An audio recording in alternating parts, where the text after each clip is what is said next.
the Shout Fest outside. We're back in to continue the proceedings. We've got the next startup panel lined up, and it's an exciting panel with a few of my friends online on the panel. It's a panel on building a bootstrap startup.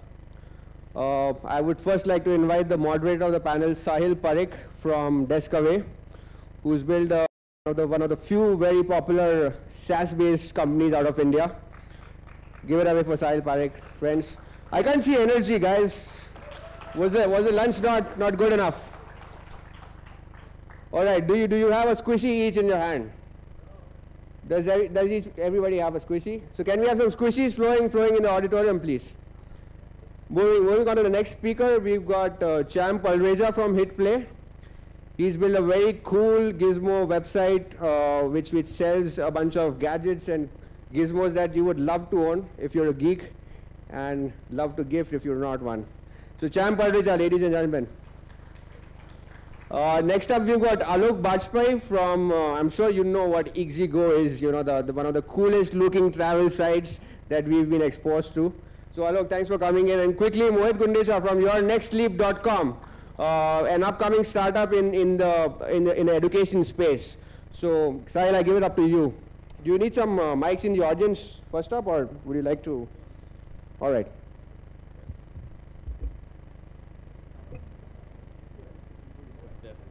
Just before we start the panel, you know, I just make a quick announcement.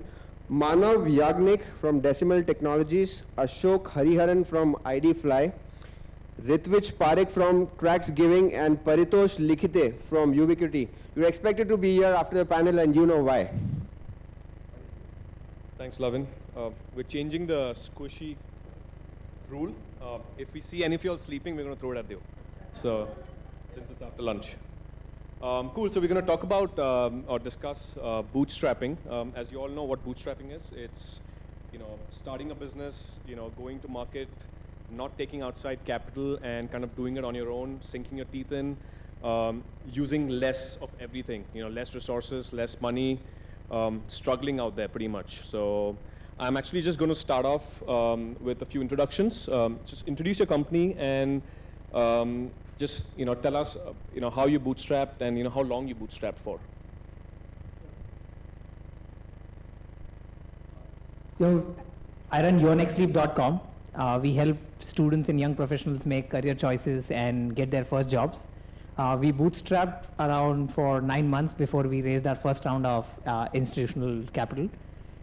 Before Your Next Leap, I was running business development for a mobile social networking startup based out of Valley called MiG33. We grew it to more than 50 million users. So my co-founder started this company around a year and a half back. For the first 9 months, I was moonlighting. So one founder was earning money and the other was spending it.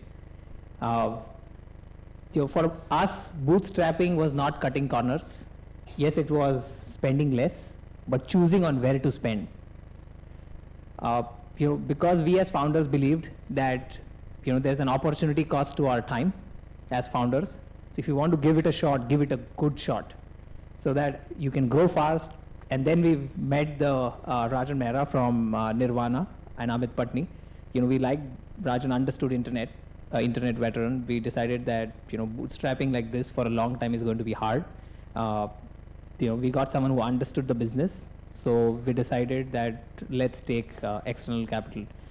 In terms of bootstrapping, you know, we've done things like, you know, requesting our employees to get their own laptops, structuring salary packages so that you have more of a retention bonus, so that you have to bother about salaries at the year end, you know, hoping that we will either make money or get external capital. So, you know, you have to do all those guerrilla things to make it work. Yeah, so as we get into the panel more, I can speak more. Did you have problems hiring while you were bootstrapping?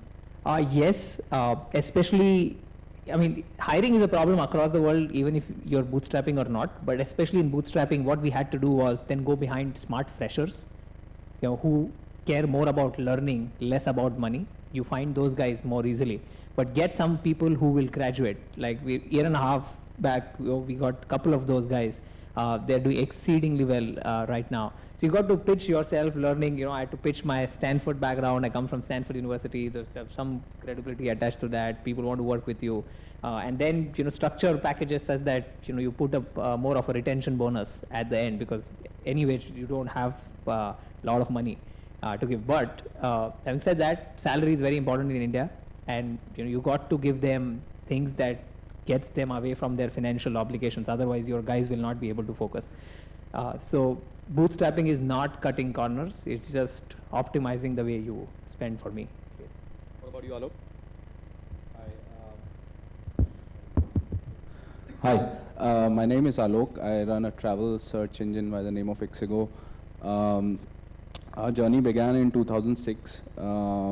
I'd just returned to India after working for 4 years in Europe, did my MBA, figured out none of the consulting firms or the iBanking firms wanted me because I couldn't think in a structured manner. It's the feedback I got. So decided to move back to India and start my own business. Got a couple of co-founders on board, and we literally, just said one day that let's hole ourselves up in an apartment and come up with something in the travel industry, because this is what we worked in. And 6 months later, we had some sort of prototype built. For 6 months, our routine literally was just wake up, sit on the computer, have lunch or dinner, either of those, and go back to sleep, right? So, iXiGo was launched in 2007 June.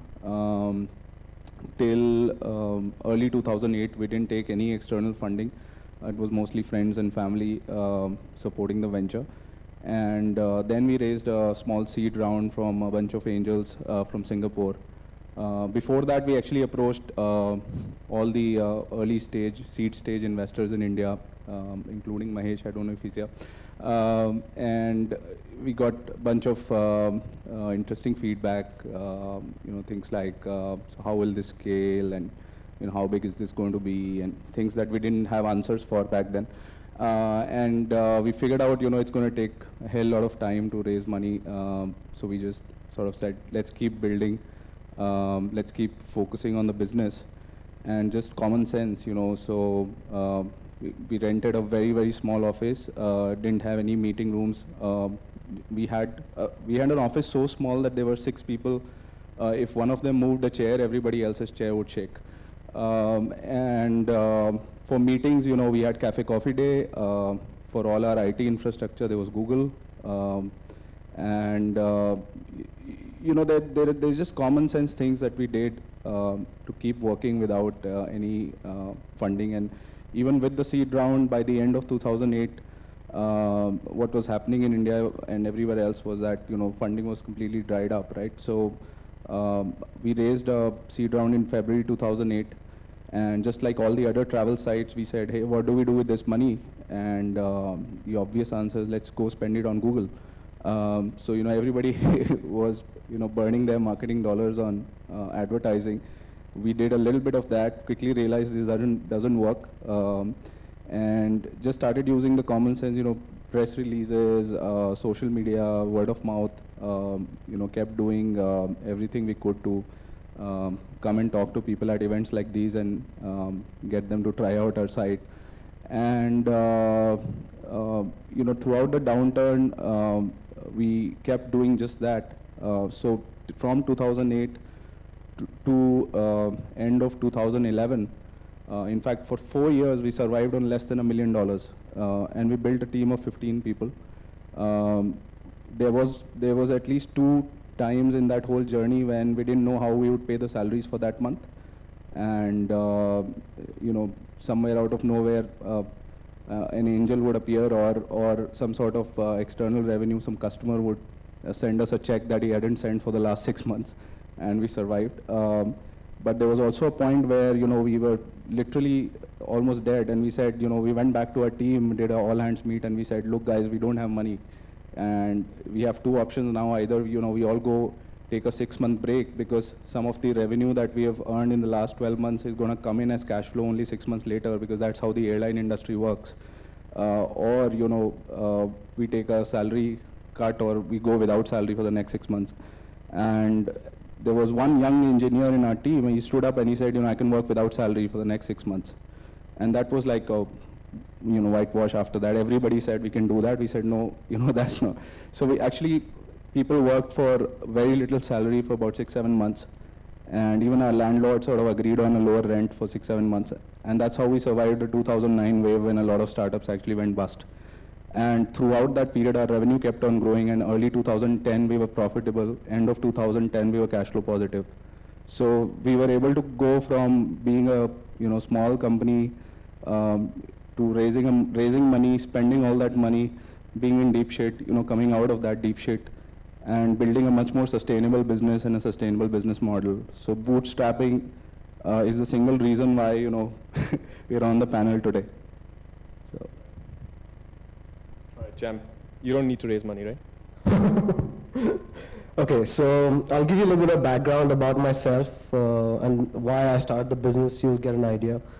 I run a gadget company called Hitplay.in, and we sell like more than 200-300 different kinds of gadgets. You must have seen Vishal and this water bottle lying here. They're computerized water bottles. They're just one of the products we sell. I was like I'm going back. I come from a family of gadgets. My grandfather, my father, we've had the craziest of gadgets ever. I started making Lego when I was 2, and then things like that. And one thing that goes back with me is my father told me, no matter what you do, even if you grow up and become a sweeper, be the best sweeper in the world. So I was in the music business, and I was really frustrated with the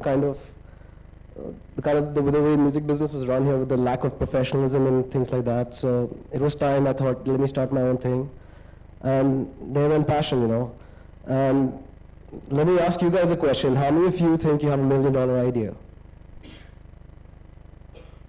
You think your idea can change the world? I felt the same way. So when I started out back then, I thought I had $1 million idea, and like, boom. Okay, and my father didn't give me $20,000 to buy my first round of samples I needed. I borrowed it from a friend. But he saw the perseverance, he saw the passion, then he started supporting me. And we had Bootstrapped. And what happened after that was we started buying samples, we had a great product line, but we didn't know how to sell it. There was no marketplace for it. So I think that was the biggest challenge, and that's when Vishal mentored me, and I think in 8 to 10 hours and mentoring, he helped us grow the business from, we're just doubling every month thanks to him, and I think that's what it is. And the good thing about bootstrapping is it's giving me a lot of wealth. It gives you a lot of wealth rather than money. You learn how to sell things yourself, you learn how to do things yourself. So, and then later on when you go to raise money or you want to put in more money, you know exactly what's going on, who's taking you for a ride, who doesn't make sense, who is making sense, because you've been there, you've done it all. So yeah, I guess that's what pretty much. Did you have offers from VCs, or did you even pitch? Yes, I actually did. And we often also do, but I think our business is pretty sustainable, and right now, I don't know, it's like a 50-50. Okay. So Mohit, you were bootstrapping for a year and a half? Yeah, 9 months. 9 months. So what kind of traction did you see? Can you give out any numbers or something? So we decided, and not that we had money to buy ads, but we decided we'll get traffic, social or word of mouth. We'll not spend on advertising. And anyways, we didn't have much to spend on advertising. So, in 6 months after we launched, we showed 1 out of 4 engineer going from India to US used our platform to make his college decision. That's where we, as a company, started. That was a good enough traction for us to tell ourselves that yes, we can build products that people can use. We can get customers without paying money. That's what and then on top of that, we showed that a good percentage of that pays for premium services. So we showed that traction in the first 6 months before going out to raise our first round of institutional capital. They basically, the VC saw the traction and hence invested in a company, or? So the VCs saw the team, and the team was not only the founders, but they saw that we could hire good talent apart from us at below market rates. We didn't have, as I said, we didn't have money to pay market rates. But they saw that apart from the founders, the next year of the founding team is solid.